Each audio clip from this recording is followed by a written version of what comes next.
Good morning. It is 9 o'clock. I'd like to call the Planning and Policy Committee to order of November 11 at 9 a.m. First thing is public comment. I'd like to do the first public comment. I'd just like to say great gratitude to our veterans today. It is Veterans Day and great appreciation there. I think in honor of that, it'd be nice if we'd all just rise and say the Pledge of Allegiance. Oh, hey, we can do that. Pledge of Allegiance To the flag of the United States of America, and to the republic for which it stands, one nation, under God, indivisible, with liberty and justice for all.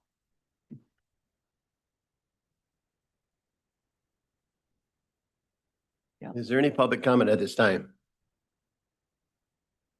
See none. Oh, we do. Good morning.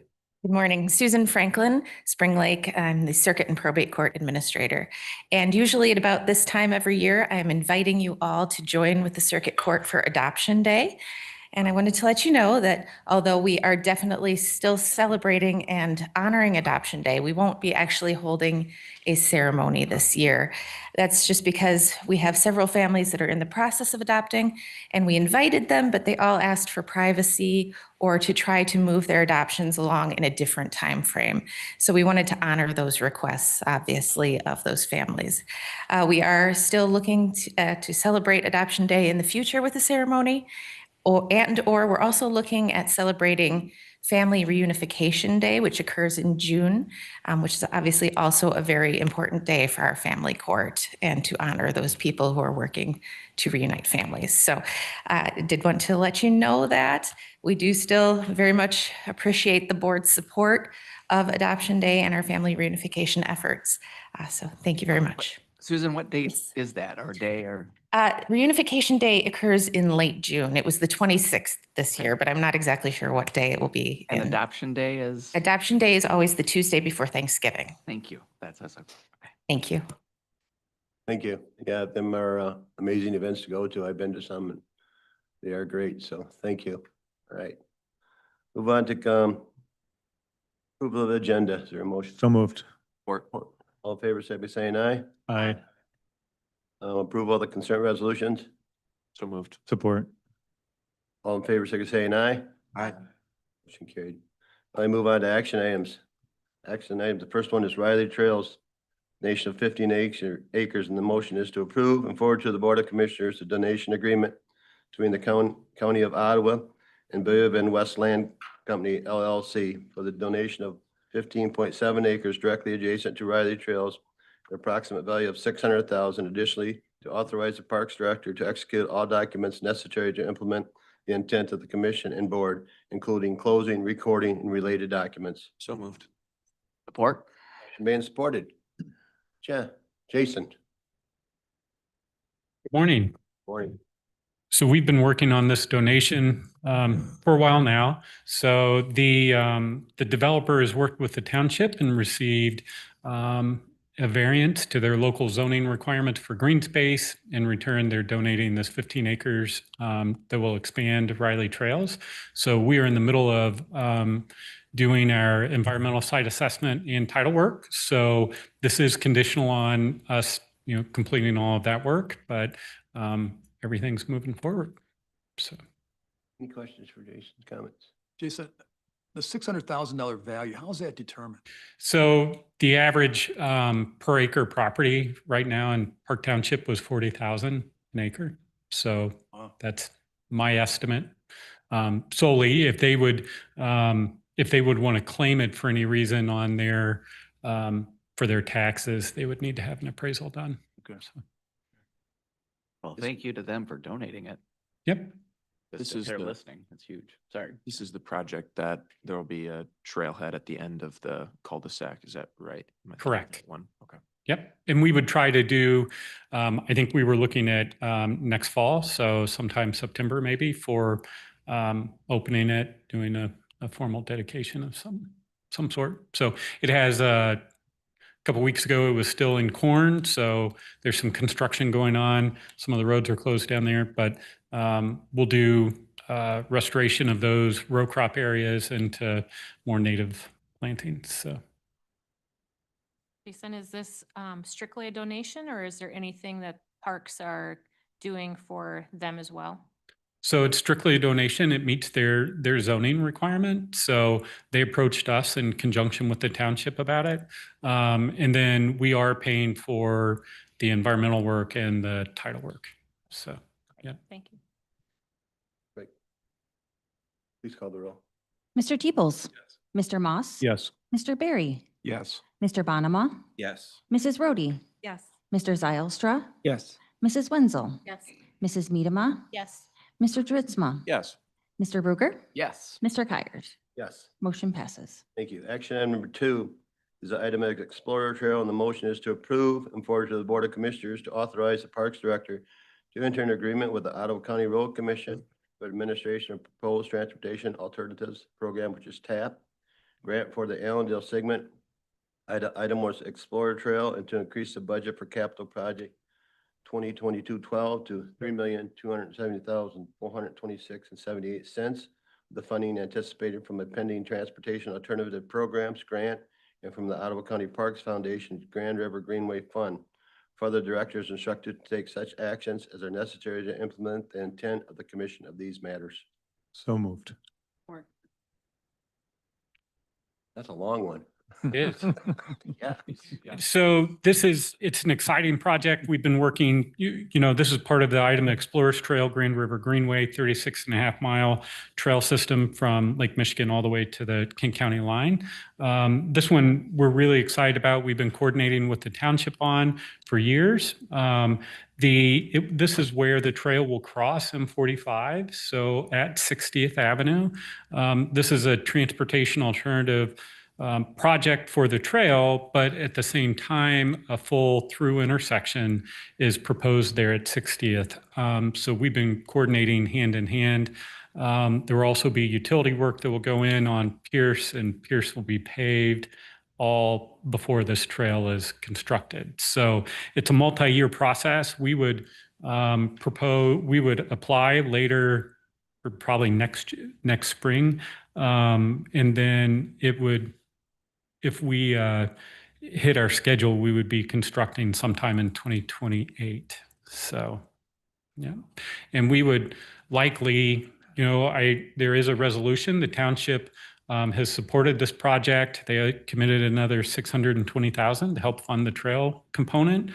We've been working with them and MDOT. MDOT's conditionally approved the intersection there. And we would be trying to work with the board and our state legislators and MDOT on securing additional funding for the intersection construction, which we need to have happen at the same time, but is a whole separate project. So, Very good. Any questions for Jason about this project? Seeing none, please call the roll. Mr. Barry. Yes. Mr. Bruegger. Yes. Mr. Zylstra. Yes. Mr. Bonema. Yes. Mrs. Wenzel. Yes. Mrs. Medema. Yes. Mr. Moss. Yes. Mr. Moss. Mr. Dritzma. Yes. Mr. Teeples. Yes. Mrs. Rhodey. Yes. Mr. Kyers. Yes. Motion passes. Thank you. Action item number 3 is item is Explorer Trail. The motion is to approve and forward to the Board of Commissioners easement agrees with Love Inc. of Allendale to the cost of $14,250 as needed for the Allendale segment of the item is Explorers Trail. So moved. Should remain supported. So this is an easement. So for that trail section we were just talking about. So it is part of the trail will be built in the road right of way, and then we need a little bit more outside the road right of way. And Josh, we included a sketch this time. I see just it. for you. So So It's yeah. highlighted even. I mean, Yes. this is this. Yeah. Good man. Thank you. You're welcome. Please call the roll. Mr. Bonema. Yes. Mr. Dritzma. Yes. Mr. Bruegger. Yes. Mrs. Medema. Yes. Mrs. Wenzel. Yes. Mr. Barry. Yes. Mrs. Rhodey. Yes.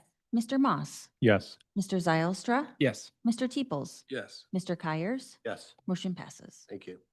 Action item number 4, the Ottawa Beach Marina Dredge Services. The motion is to approve and forward to the Board of Commissioners a contract for dredging services, the DK construction at the Ottawa Beach Marina, in the amount not to exceed $98,000, and to approve an increase in the budget for $48,000 $1,300 with funding from the Ottawa County Parks, Fund 208, an uncommitted fund balance, and authorize the Parks Director to execute all documents necessary to implement the intent of the board, including those related to permitting and regulatory climate compliance.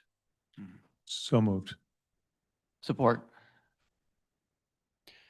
So 6 years ago, when I moved here, we opened the marina with record high water, and now we're record low water. So there are a couple slips there that we need to dredge out to allow full use, and there are a couple piles now that are also in the way. So we'll take care of those. This will do the initial work. We have a not to exceed. It does include funding that if we need to do some permitting with Eagle, it'll allow us to do that, and then this can stay open as a contract for some maintenance work for a number of years afterwards. So, Very good. When do you anticipate the work to take place, Jason? so I believe later in the summer. So it would be, I think, after June or July. So this, once it's executed, we would start. We have to do a muscle survey and work with Eagle on all the permitting, and then it would be late next summer before. But we already have a plan to utilize the slips. Okay, that's Yep. what I wondered. Yep. They'll be already wanting to be using it, so. all right. Quick. Do you know what will happen with, what's dredged up from that? Was that sand that will be taken somewhere? And traditionally it's wound up on beaches, on either side of the channel. So, and that's one of so they will have to haul it off and dispose of it. Am I saying that correctly? Yep. So Nick Smith is with us. He's our coordinator of visitor and business services and has been the lead on this contract. But they, so that's one of the reasons why it's a little more expensive is they'll haul it off and dispose of it properly. So. Typically that's popular with whoever gets the extra sand on their beach, but. Yep. Yep. Very good. Please call the roll. Mr. Teeples, Mr. Moss, Yes. Mrs. Medema, Yes. Mrs. Wenzel, Yes. Mr. Barry, Yes. Mr. Zylstra, Yes. Mr. Bruger, Yes. Mr. Bonema, Yes. Mrs. Brody, Yes. Mr. Georgezma, Yes. Mr. Kyers. Yes. Motion passes. Thank you. One number 5, the risk management policy, and the suggested motion is to approve and forward to the Board of Commissioners a revised risk management policy for a first reading. So moved. Second? Patrick, can you take us? Yeah, this was something that at the last board meeting, it was brought up that there was a discrepancy between the first reading and what was brought to the board for the second reading. So Stephanie dove into that and found that there was a discrepancy on page 2, section 1A or A1. And we corrected that to be correct with the first reading, correct changes. So what you have before you is what was intended. It now needs to go back to the board for a second reading again. Any questions on that, comments? So are you talking about under procedure, Patrick? The objective A, it says protect the county's assets from losses that could affect or disrupt operations. There was a discrepancy in that language between when it first came to committee and what was recommended for your approval at the last meeting. And I think Sylvia brought that up and we found that change. So good catch. Thank you. So, so what is not crossed out is what is standing at this point? Yes. Yep. And per Allison's request, there's also a clean copy included in there behind it. Okay. Hang on just a second. I just need a second here. That's the only Okay. difference we could find in between the two versions. Okay. Yep, I'm just trying to, I have so many versions in front of me at this point, just trying to make sure I'm understanding. So,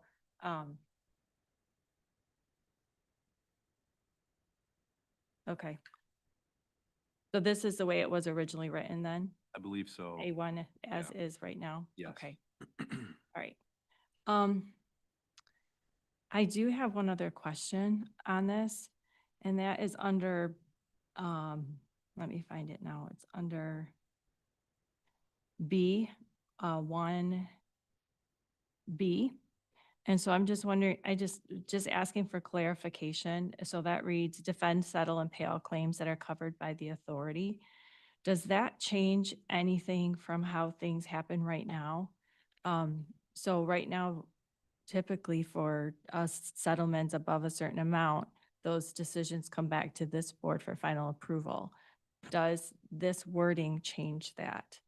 Does this wording now abdicate that authority solely to the insurance authority, or are things still coming back? Things here? still would come back to the board for settlement, yes. Okay, so there's no functional change with this Right. wording change. I wasn't at that committee meeting, Gary, so correct me if I'm wrong there. Was there a change substantially in that? Not that I believe that was. No, is that your understanding too? Repeat it again, so I want to make sure I understand. So, okay, so under B, 1B, some wording was added to defend, settle, and pay all claims that are covered by the authority. So my concern would simply be, by adding this, are we abdicating the authority of this board to defend, settle, and pay all claims? Like, I know the insurance authority has some authority over that, but are we now giving all responsibility to the authority by having this in here? Or are we continuing to operate by the bylaws that are already in place, for the insurance authority? Because it does have some authority to do that, but there are limitations, and there are some things that, within those bylaws that make it get kicked back to this board for approval. Maybe we need this wording to be changed just a little bit. You could say something like, that are covered by the authority as outlined by the applicable bylaws. I don't think that if the authority runs by its own authority, right? So its own bylaws, and they can't violate their own rules.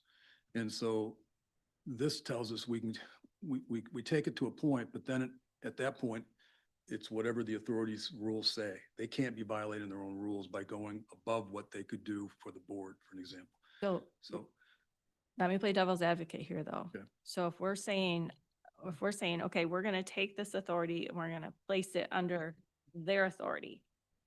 What if those bylaws are then changed and they give themselves more power and they change, the terms under which things get kicked back here? By us having this wording in here, are we giving up that authority to whatever those bylaws say? I guess at that point, we'd have to be looking at the whole relationship between the authority and the board. So if the authority wants to change what it does in relation to the board, we'd have to be looking at all that. That's a much bigger issue. So It's a bigger issue, but we are opening the door for a bigger issue by putting this in here. So to keep with your point then, and maybe it's not a bad idea. Karen, did you have something? Excuse me, there's an interlocal agreement between the county and the building authority that really establishes all that criteria. And I believe if that's not updated, all of those criteria in which claims are paid and processed, and then between what comes to the county and how that relationship is established is that's really what drives it. This is just really the procedure and really just offering additional clarification. So really the legal portion of that is in that interlocal agreement. Yeah. And then the memo of understanding really also provides some more detail as well. That's a great point. So the authority can't change something that would violate our agreement relationship without coming back to us. So that agreement controls the relationship. Yeah. I Sylvia would- is, oh, sorry, go ahead. I'm sorry. I was I would gonna, just be more comfortable if we say in accordance with the interlocal agreement and the Yeah, memo of that- understanding. what I was gonna suggest. Yeah. Are we is that what it's called? Interlocal governmental agreement? So we should Whatever get the the name, title whatever is. the title is, we should get that right. In accordance with the contractual relationship with the authority, something like that would Mhm. probably cover it. Yeah. Yeah, we can look at that and see if we can put some Put it in for the language in. second reading. Do you want it to come back to this committee or just put it in between now and board for consideration at the second reading? Between now Just and the move it next ahead. board. Just Yeah. move it ahead. Okay. So when you give it back to us at the board meeting, Patrick, just show it as in red line so we can Proposed see. change. Yeah. Okay, we can look at that. Does that work with you, Sylvia? Yep. Perfect, thanks. Any other discussions on this?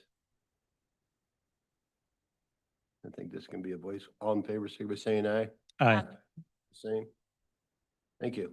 I think we have to take another vote on the actual motion, because I think we just approved Sylvia's changed motion, didn't we? I don't think, Yeah, she didn't make a motion. Yeah. Good thought. Amendment too. So did that not get actually put in it there? didn't get voted on, but we 'Cause- will make sure it I happens. think it's just a at the friendly next amendment board. to the, It's okay. Okay. Knew the name of it. We could do the motion. We don't know the name of it. all right, let's move on to Health and Human Services, Community Actions Agency, Jennifer Rowski. I'm sorry, can I back up one thing too then? So then can I ask that that be not put under consent and that it be put down as an action item? So we are sure Sure. we work through Yep, it. that makes sense. Okay, thank you. Good morning. Good morning. So a couple updates from us. I know last time I was up here was a different situation. So with the government working on reopening, that is a really good sign for us. We are hearing word, and nothing is official yet, that we're hoping that some of the employees, if not all of them, from the Office of Community Service will be reinstated in their roles. That was the biggest concern for us because we weren't sure if there would be any staff to administer our funding, which was the Community Services Block Grant and LAHEAP, or the Energy Assistance Program. So we're anxiously awaiting the results of everything, but it's looking like things are going in a much better direction. Prior to that, as you know, we did ask for general funds, so we are still working through some funding issues in our agency. Working very closely with Karen and her team, and we're also doing a lot of internal planning to prepare for these types of situations if they ever arise again. On to better news. We had our first game day for Good fundraiser a couple of weeks ago. It went very well. The turnout wasn't great, but I think it's a new event for us. So we raised just under $2,000. The goal was much higher than that, but again, I think with new events, it'll take a little bit of time for those things to take off. Just wanted to publicly thank some of our sponsors that donated food for the event. It was great because the event did not cost us anything to run. Thank you to the Parks Department for letting us host at their site. We also had coffee from Espresso in Holland. We had donuts from Family Fare and then some other treats from Brownie Bliss. Thank you, Commissioner Barry. I think that it was a really great event, and I would love to see more people next year. It was wonderful. It was beautiful at the park. Walk first thing on a Saturday morning. It was beautiful. It was a beautiful morning, so we would like to continue that. Yeah. On to other fundraising, we just wrapped up our poster contest. We do that every year. We try to get young individuals excited about our Walk for Warmth fundraiser. So we had some posters submitted from a couple of schools, so we'll be reviewing those over the coming week or so. And that will kick off our Walk for Warmth event, which is on Friday, February 20th at 5:30 p.m. It'll be at EV Construction. We bumped it back. We're hoping for not a torrential downpour, or the weather has not cooperated with us the last couple of years. So we're hoping bumping it back. Worst case, it snows. And then lastly, we have a very small team. So I think it's important to highlight when there are large or there are big changes in our small team. We have an employee who is retiring at the end of the year. His name is Chris Nagy. He would be mortified if he knew I was talking about him right now. But he has been with the agency for just under 10 years. He is our weatherization inspector. And Chris has a ton of knowledge. He's very, you can ask him anything about weatherization, really anything, like he's a phone a friend kind of a guy. He would be great on Jeopardy, but he is just has a really great way with our clients. He is kind to everybody, and it's a really unique trait to have somebody that can do the weatherization work, like crawl underneath a mobile home, and then also be really kind and generous and helpful to our clients. It's a very unique skill. So I just publicly, since I won't be back here until I think after the first of the year, want to thank Chris for his time with us, and he will be greatly missed. And that is all I have. Any questions, comments? Just a comment on Chris. I was curious about the position. I thought, oh, maybe I could do weatherization. Oh, And then the crawling, crawling crawl under mo- space and gotcha. still being nice Yeah. to people is really, that's an attribute that he has that I'm not sure I do. So Yeah, that's really awesome. yeah, he's wonderful. Thanks for letting us know about Yeah, Chris. of course. Thank you. Anything else? All right, thank you. Committee reports. Facilities Director of 2024 Annual Report, David Cripps. Just get here and do your annual report. How's that? Good, good. I can, I was not here for any of 24, so let's see what happens here. No. Good morning, commissioners. Here to do the 24 annual report. The mission statement for our department is Ottawa County Facilities and Maintenance Department's mission is to maintain and improve county facilities and grounds through fiscally responsible and customer service driven reactive maintenance, preventative maintenance, and project management. On this slide here, you'll see the org chart for my department. It consists of 27 employees, 4 in management. I have 12 maintenance technicians, 8 custodians, 2 that work in project management, and 1 in office administration. And you can see here they're on the bottom of the screen shows where they each person is located by the color around their base. Here's just another list of all of our employees in the department and where they're located. This slide here shows the annual budget for the last 8 years, budgeted to spend, and then what was remaining. You'll see a large underspend in 24. I think that was due to the Family Justice Center opening and some best guesses on the budget, what it would take to operate that building for 24. And then there was some underspend due to non-spending of OpEx projects due to the capacities the team had in 24 to open the brand new building. So that's why there's a variance there. So in 2024, the department completed 7,964 work orders. 5,155 of them were preventative maintenance work orders against our assets, and then the other remaining was reactive work. And that included some maintenance and custodial both have preventative maintenance work orders against our assets. And we currently have 963 assets in our maintenance management system. We have many, many more. And one of the department projects in 25, 26 is doing an inventory of all of our assets and adding them to the system, and then building the preventive maintenance work orders against those assets. You'll see here just a small list of contracts that the department oversees, snow removal, elevator maintenance. We buy all the custodial supplies for the entire county, generator maintenance, custodial services for all of our buildings if it's not being done by county employees. The county has 12 buildings, 3 maintenance facilities. So there's 2 on this campus and 1 in James Street. We maintain 21.5 acres of parking lots and 65.3 acres of grounds. That's managed grounds. We have hundreds of acres, but that's what's manicured. So the James Street campus consists of 5 buildings. I have 2 maintenance employees out there, 1 custodian, and it's a grand total of 138,000 square feet on that campus. So James Street A is the CMH building. It was built in 1977. It's 27, just under 28,000 square feet, and it houses the community mental health department.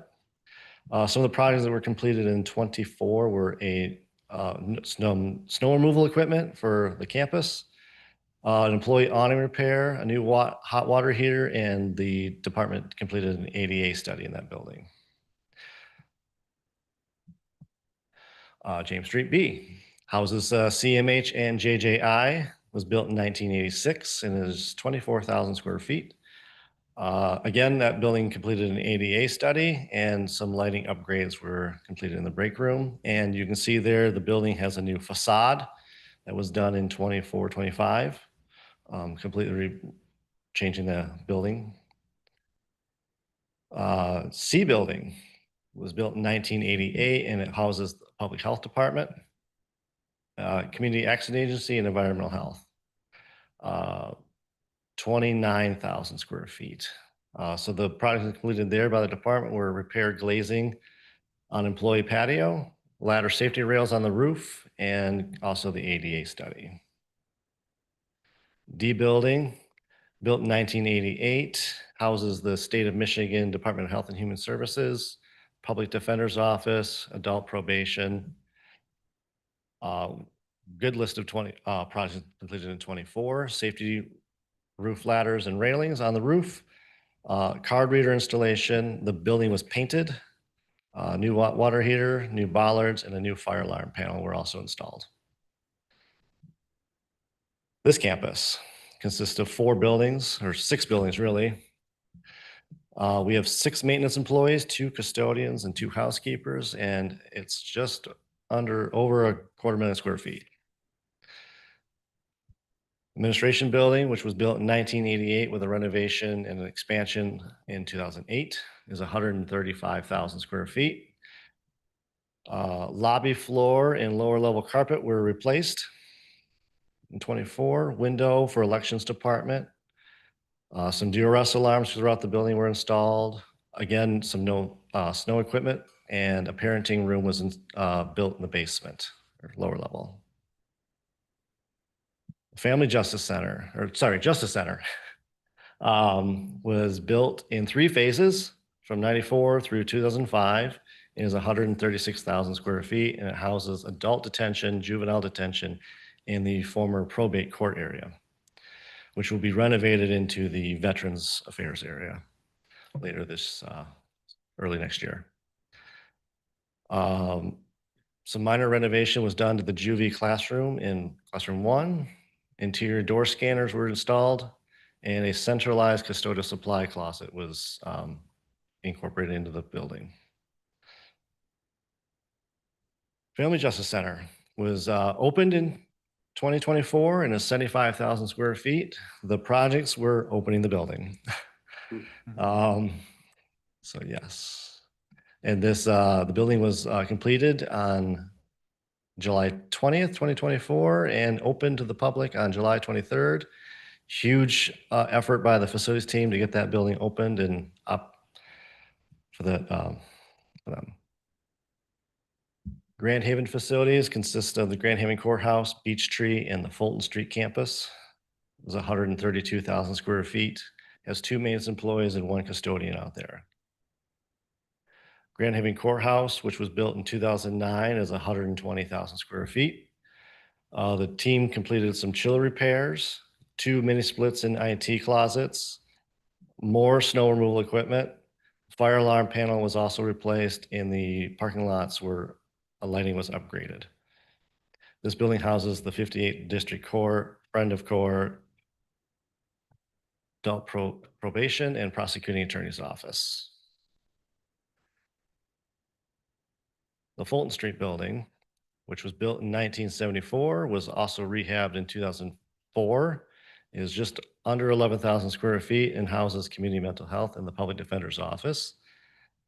It received a new marquee sign, new drinking fountain, and again, the fire alarm panel was replaced.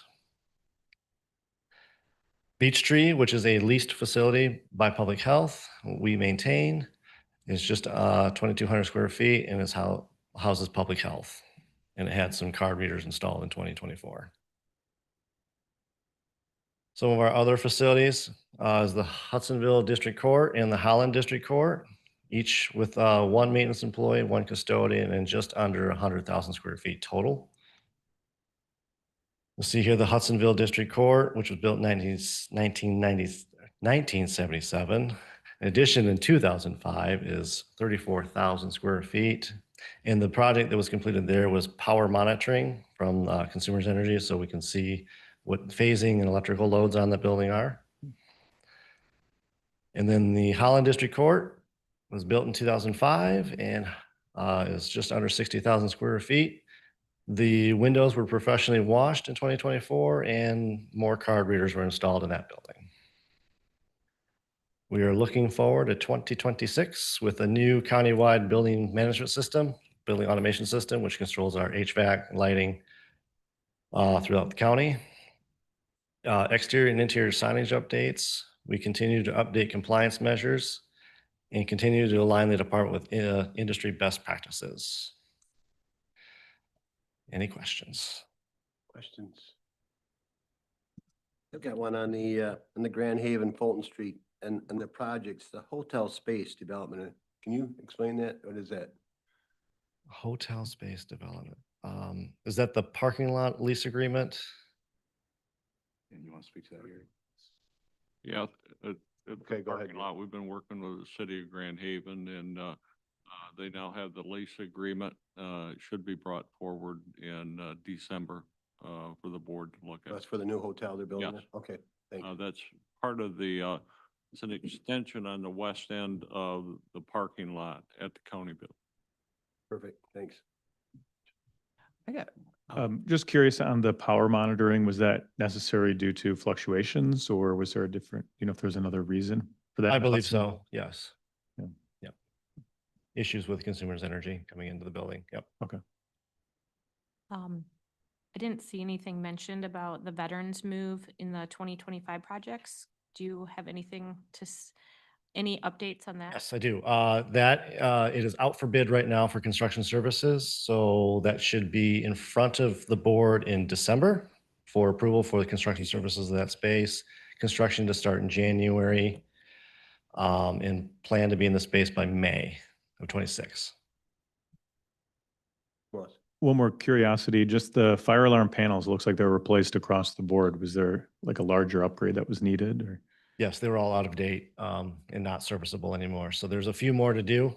There's a couple on this campus that need to be completed and then they'll be pretty much wrapped up. I'm curious as to what those do. Does that control the fire alarms in the building? Yeah. Okay, Yep. does it like signal out as well? Yep, it calls our fire alarm monitoring service Okay, if there's an issue in the buildings. Yep. great. So whoever put the format together, it was really nice to look at everything as a glance. So kudos to whoever. Abby Mosier, yes. She did a very nice She job. did a very good job. Just looking down the road, next few years, any really major projects that we might want to have on our radar screen, or is it just kind of regular maintenance? So like I said, the building management system, a building automation system will be before you, drafting the RFP as we speak to replace it. And that will, and then on this campus, there's some major electrical infrastructure work that needs to be done. So like the jail doesn't have, it just has life safety generators. So we're looking at the electrical infrastructure on this campus because it's now 31 years old. It is at the end of its life. Generator facilities for the jail so they can run when we lose power. And then we will plan to, as we upgrade access control, we need to look at our keying system for the county. So we don't really have great control of our key systems. and what we have. So there'll be a project to work on that the next couple of years. Some more roofing projects. There's a lot of infrastructure projects coming. Couple other big things just on the horizon, with population growth, there may be a call for a couple added judges at the district level and probate, or, probate judge is the other one. So just space needs associated with that from a capacity standpoint. And, the jail is also, and this has been in the works for a long time, talked about a mental health pod addition. So that's something in the community, or the capital improvement plan that we'd be looking at. Okay, well, great. Thank you for the look ahead. Yeah. Got one. Yeah, I was gonna actually mention that, Patrick, as well. And as far as the facilities expansion part of that goes, I think we were looking at preliminary, the Family Justice Center over here, adding on, if I'm right, Gary, the new Family Justice Center. I got that called right. And then Hudsonville possibly as far as expansion goes, which brings me to my question, which may be more for Karen. I don't know if it's a finance one, but do we have an account that we're squirreling away some money for a lot of these capital expenses, or do we just immediately go out and bond for them, or what? How does that work? The plan, yes, there's a fund for capital improvement plan. And, you know, it's a decision based on priority and need that is a process that happens as part of the budget cycle. So working with David and Karen to refine that, make it more streamlined. Yeah, good. I appreciate that. And looking at the age of some of those buildings that are out there, I'm just thinking, Yes. we're doing all right now, but within the next 10 years, I mean, yes, there's routine maintenance, but we may need to do something more significant in the next Yep. decade. And I just would rather not borrow to do that if we can avoid it. So, yeah. Agreed. Thank you. Question. Do we have enough covered storage, garage storage? Sometimes I see county equipment, just nice trailers, equipment out in the open, and with weather changing and, you know, the impact of that, is there a way that we can take better care of that, or is it fine to be out? That's a mixed answer. The short answer is we do not have enough enclosed storage space for all of our assets. So that will probably be before you at some point. Some stuff is okay to be outside in the weather, but that's not my preference. We pay a lot of money for these assets, and we want to protect them. So putting them inside is the best, but we do not have enough space currently. Okay. David, did you give Jacob a heads up to ask that question before No. we started? Because that was like gift wrapped. That was like, hey, by the way. Oh, For have enough garage space. oh, Yeah, maybe. no. No, I just know with our strategic planning coming up, there's facilities Mhm. that we need to consider. Absolutely. Very good. Well, thank you very much. Thank you. Next, we have the Human Resources 2024 Annual Report. Scott Hawkins. Scott.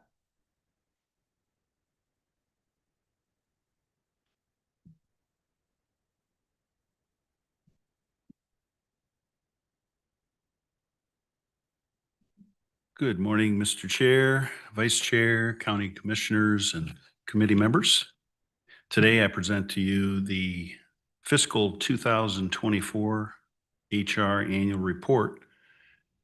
So I came on board in December of 2024, so towards the front end of fiscal 25. So did my level best on working backwards for the year fiscal 24. I've got some information that you might find compelling. So with that, the HR department in fiscal 24 was led by HR Director, Ms. Marcy Verbeek, for most of the fiscal year. Ms. Verbeek did leave the county. The position was taken over through appointment of Mr. Zachary Van Odstall, who was the Assistant HR Director and assumed the responsibilities for the rest of the fiscal year, most of fourth quarter, as I understand.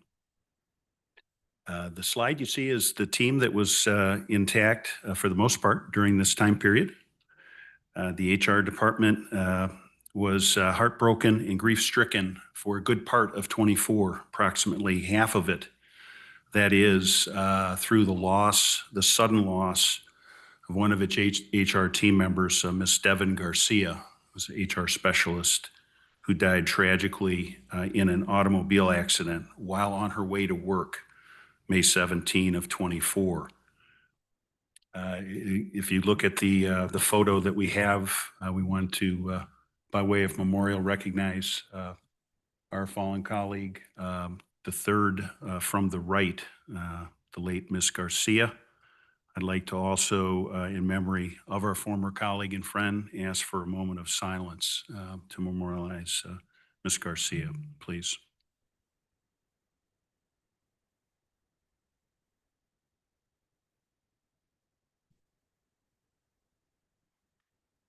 Thank you.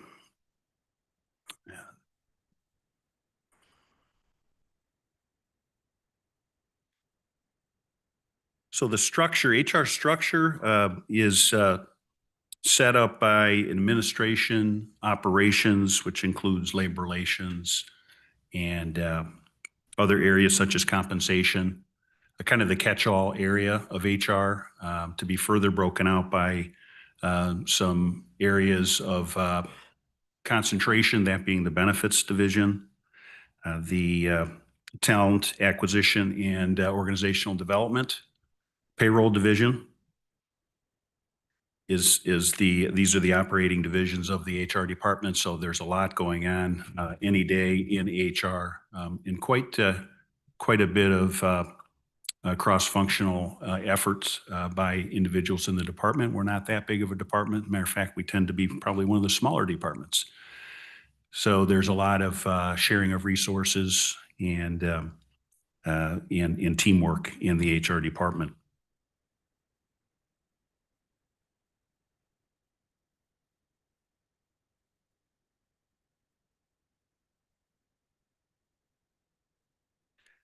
This is a slide that will depict some stats on hiring. Of course, one of the large functions in the HR department. We had 1,300 plus employees at the time in the county.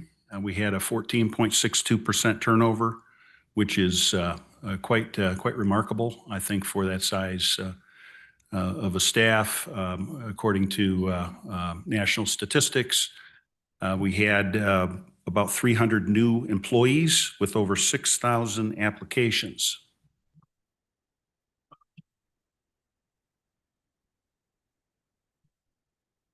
So the hiring market, this was a time of higher unemployment than the year before, the fiscal year before. This yielded at 4.7% against 4.1% the year preceding. This led to more applicants, which is a good thing generally. However, the demand was not there for the county, and that's largely due to its low turnover rate. So we didn't need to take advantage of a lot of those applicants in hiring them, with the market swelling with available candidates at that time. During this time period, the county in the HR department, coupled with the support of the communications department, and a shout out to Shannon and Scott for their partnership in developing this recruitment video that I'd like to show. This is intact today in our on our website. So I wanted to share this quick video with you. Many of you have seen this, I'm sure, but get to see it again.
We launched a new training module called Hiring Best Practices for Supervisors.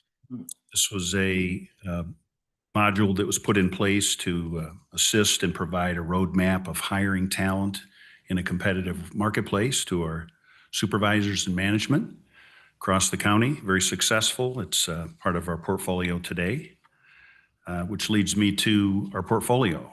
We featured a robust portfolio of employee training and development programs, including 3 anchors across the program, that being the new employee learning path. This is a learning path of 1 year, the first year of an employee's life cycle here at the county. They go through a multitude of trainings to help get them onboarded with the county in their respective areas as well.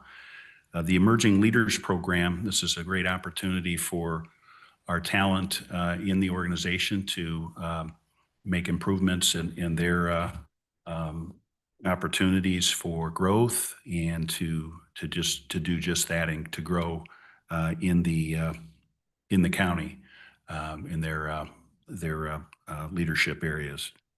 And then finally, the Development Learning Path, which is a 3-year cycle. This is from the start of your employment all the way through 3 years, a guided study of courses to further improve the knowledge base of our employees. So quite proud of that accomplishment, and that exists today, as many of you know.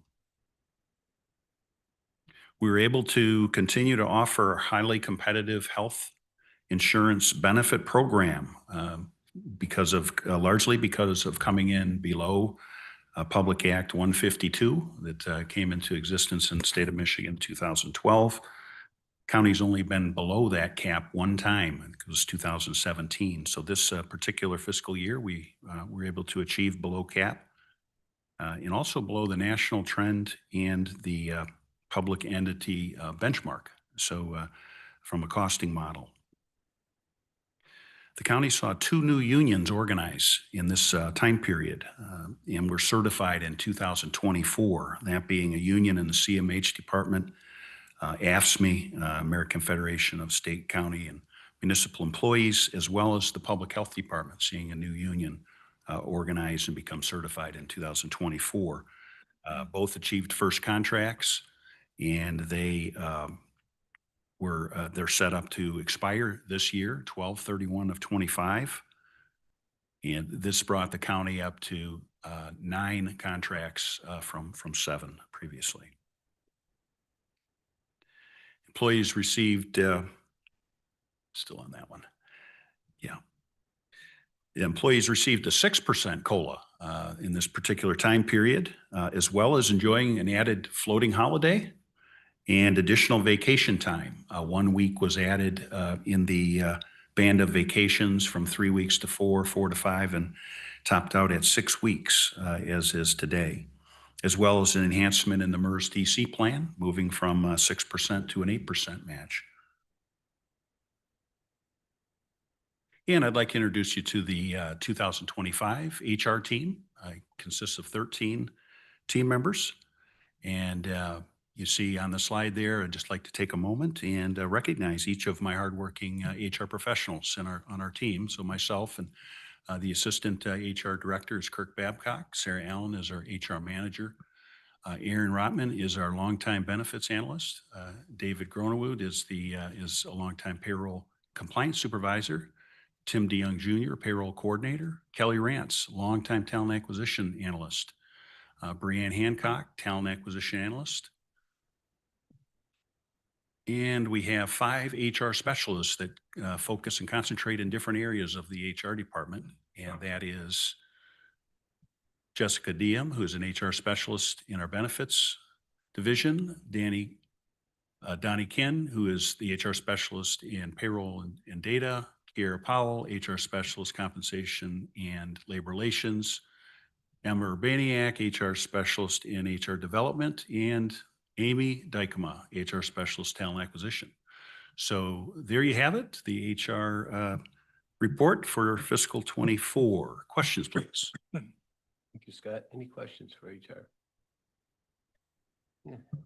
The chart that you put up with the increasing costs for medical, Ottawa County Medical RX Peppy, it's fun, cost. Sorry, thanks.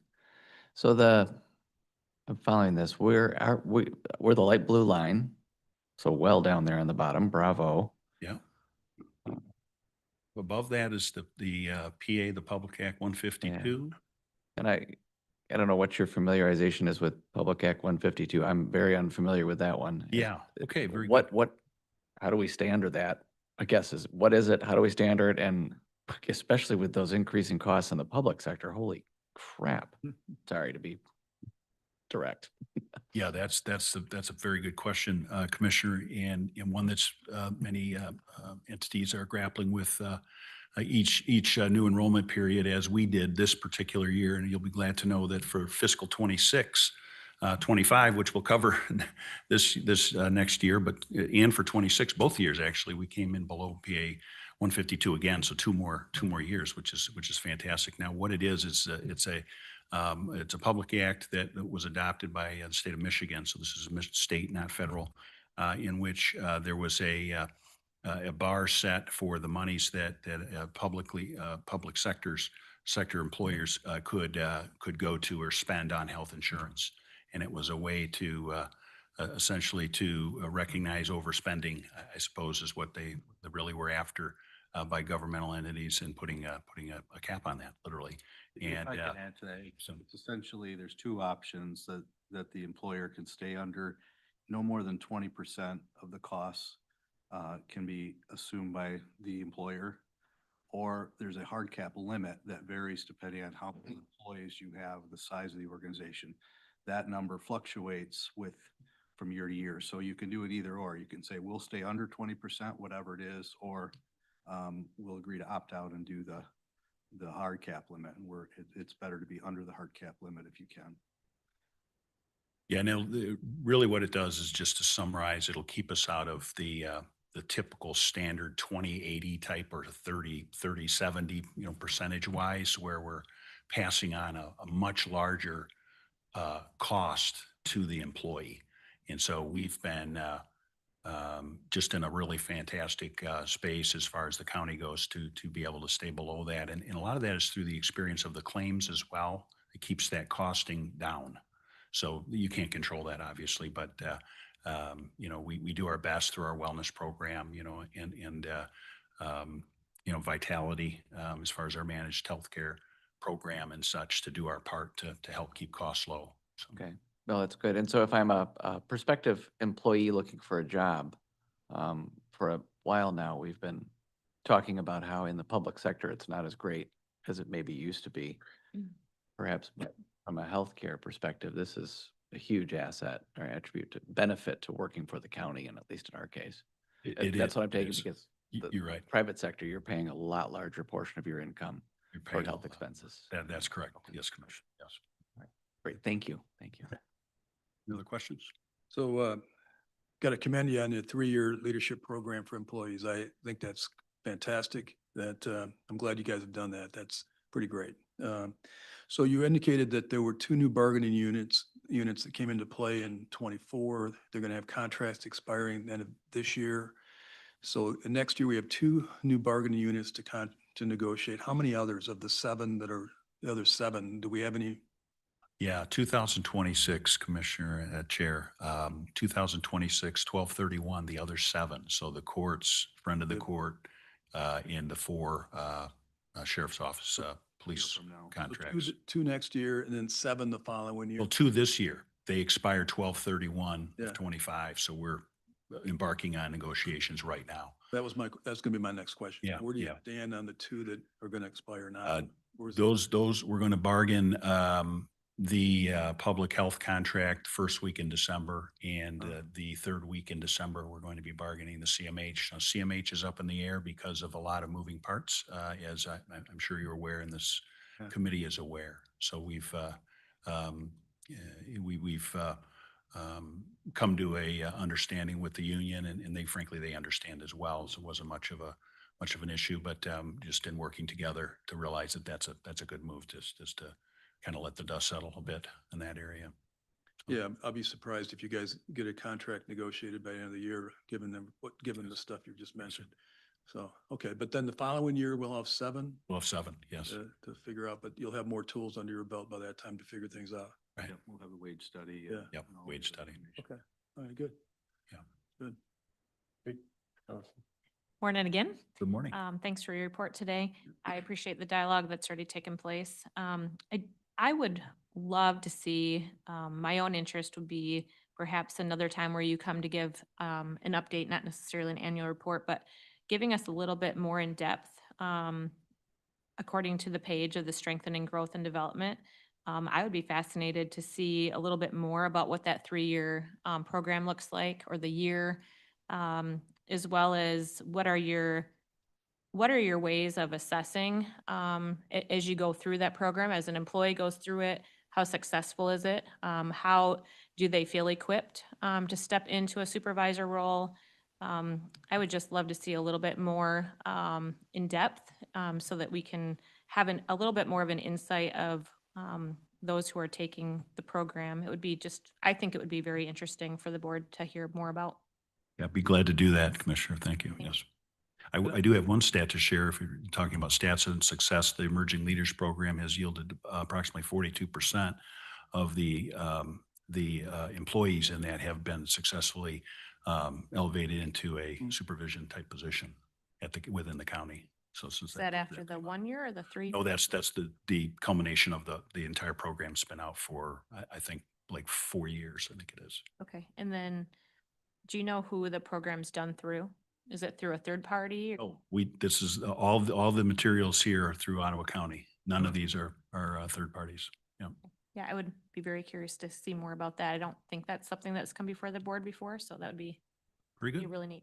So, thanks. Thank you. Can I follow that? So how does it work? So you have a new employee, do they automatically get put into the program, a particular program, or do they have to apply if they're out? How do they get in?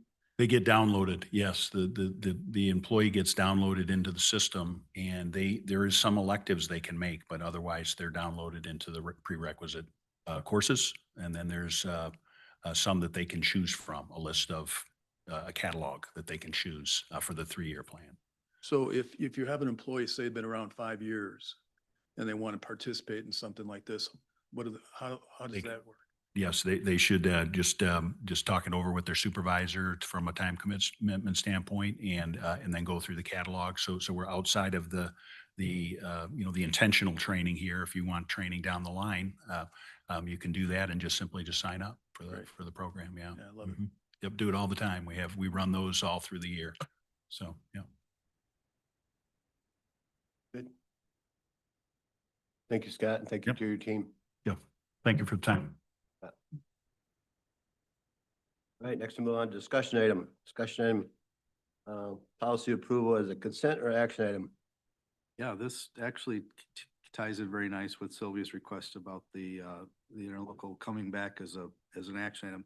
This was brought up at your board. There was some discussion on whether policy should be brought back to you at the board level as a consent item or an action item. We did not get clear direction out of that meeting, so we'd like to just have a discussion on that and see what your preference is as a board. So going forward, we can know to put policies on your board agenda as an action item or as part of the consent coming out of this committee. That's the question. There's any comments or on that? Because we've been running into a lot of that lately. And so do we want to just bypass the consent and do a lot more action items, or do we, I feel that we really give enough time, especially coming out on Thursday, to research what we have to do. That's why I asked Patrick to put this on there as a discussion item. So any feedback or feelings on that would be great. Yes, Doug. I think I share Sylvia's. I think that your sentiment was that it should be on an actual action item, correct? This particular item, yes. Yeah, I mean, it is a reading, so that implies action. So Right. I would favor it being an action item. So in general, maybe it's just easier to say they all are action items, but I think that when we're fine tuning them, but so if proposed changes come and then we still are doing tweaks, I think it'd be really helpful to have them land as an action item, but maybe it's just easier across the board to say all policies go That's, on as yeah, that's action kind of what items. I'm getting at is let's just do them all the same. Mhm. If that's the preference. We don't care either way. We just want to know what your preference is. And if there's no work to be done, we can just sail right through it. I mean, it's like a minute, so. I think for formality, I think it makes more sense for readings to always be an action item. And then it's an easy, just like some or other ones, we hardly had any discussion on. Yeah. And you just go through it. But Yep. to me, it's a formality of, it's a reading. To me, it signifies that it should be an action item. And policies are important. They do impact things down the road, so. This would just be, this would get rid of the consent agenda. This would just be for policy changes that require multiple readings, if I'm understanding. Correct. Just policy changes. So I don't think it altogether gets rid of consent items, just in regards to policy. Correct. Okay. That makes sense? I support it. Yeah, Mhm. I have an issue. Action items, yeah. That's good. Yeah. I like it when you like that. I idea. like it. Thank you. Helps us. That work, Patrick? It does. Perfect. Thank you. Second, opportunity for public comment. Any public comment at this time? Any online? Seeing none, we are adjourned. Thank you. We will be back here at 10:30.